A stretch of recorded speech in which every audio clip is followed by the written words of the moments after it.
Hi there, and welcome to Mental Health Monday. Over the last several weeks, we've been doing a series on ways you can build self trust. And this week, we're kind of wrapping everything up and making it all make sense as we review what we have learned. So, today, we're going to talk about what's a sustainable framework to keep these things going. So, we are going to review some things and give you a simple way to kind of keep it at the top of your mind as you're working through engaging with these skills and increasing your capacity to trust yourself. So, we've talked about mindfulness, gratitude, self compassion, attachment, repair, and self trust. And none of these stand alone. They all work together to form something deeper. And that is a framework to increase your capacity for emotional grounding, emotional steadiness, emotional security, whatever word you want to use. So we aren't looking for perfection. Um, we're not looking for positivity. We are looking for staying grounded within ourselves and staying regulated and steady. So the thing is, when we feel overwhelmed, reactive, ashamed, or when our mood is low, we tend to um, narrow in our attention on threat or the kind of things that feel more negative, right? We kind of become hyper aware of the perception of threat. And then with that perception, um, we kind of lean to more towards negative thoughts and feelings. And then our self talk turns kind of harsh. And so that combination together can destabilize us. So we've kind of looked at these three ways to correct that or curb that, whatever you want to say. So, mindfulness regulates attention, gratitude balances our perception, self compassion softens internal threat.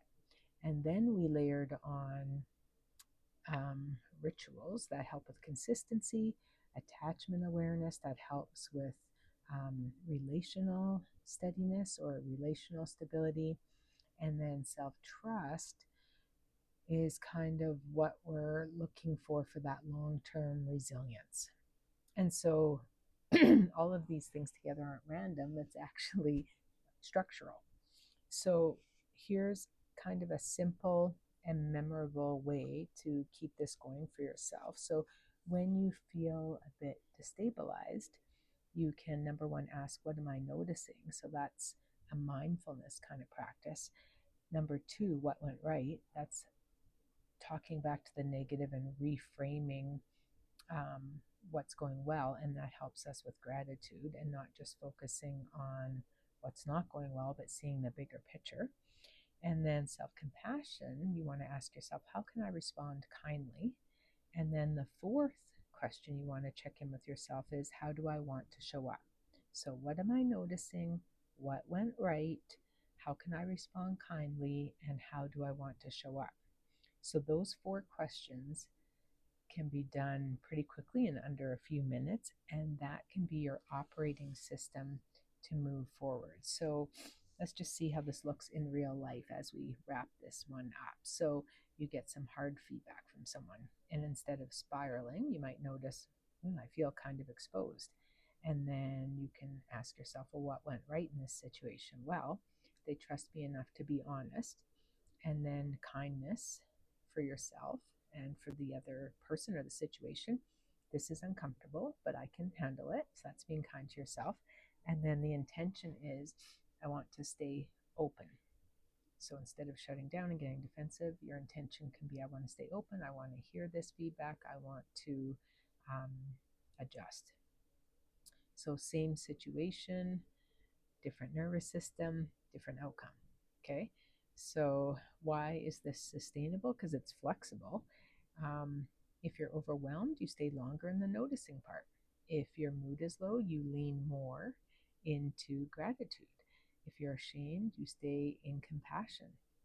And if you're reactive in a relationship, then you can practice pausing before speaking so that you can respond, not react. This isn't a rigid system of how to do it. This is a way to help you adapt to what you're experiencing the most. So, this isn't about needing a new personality, it's about needing a rhythm and a structure. And that rhythm and structure builds steadiness, and steadiness builds trust, and trust builds connection. And this connection to yourself and to others builds well being. So on Thursday, we're going to wrap it up even more and focus on the highlights. So if you forget everything we've talked about, Thursday is going to help you to really capture the essence of this. So if you forget everything else, I want you to remember what we learned on Thursday to help you to move forward. So I will see you then. Take care. You got it.